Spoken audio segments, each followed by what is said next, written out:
दर्शकवृन्द, भुन्टी सिरियलको 329 भागमा अहिले अब भुन्टी र भूपेन्द्रको मिलन असम्भव भइसकेको छ।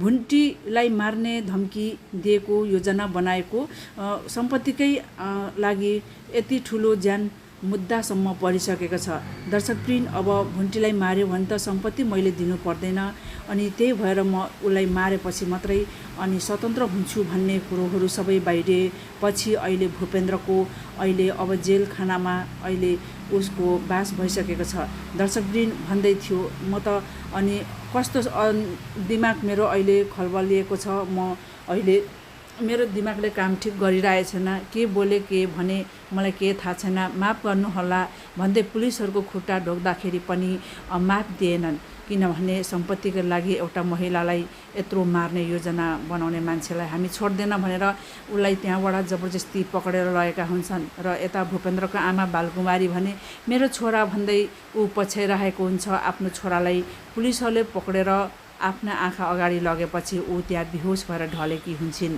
दर्शकवृन्द, किनकि बालकुमारीले पहिलेदेखि आफ्नो छोराहरूलाई मात्रै माया गर्ने र बुहारीलाई एकदम धेरै हेला गरेपछि अनि छोरा बुहारी मिलेको पनि उसले देख्न नसकेपछि अहिले यो सबै बालकुमारीले भोग्नु परिरहेको छ। दर्शकवृन्द, अब यता भुन्टी भने घरमै मास्टर बोलाएर अनि उसलाई अब त्यही ट्युसन लिने, उसलाई बाहिर स्कुल जानु उसलाई अहिले ज्यानको खतरनाक भइरहेको छ।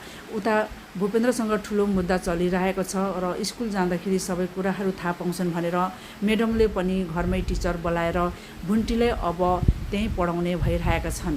र यता टोकोलेले मन पराइरहेको टिचर पनि त्यही परेछ र म्याडमले मन पराएको पनि त्यही परेको छ। भुन्टीलाई यति धेरै माया गर्थ्यो, पहिले बाटोमा अचानक बेहोस भएर ढल्दा पनि उसलाई हस्पिटलमा लगेर उपचार गरेर अनि पठाएको थियो।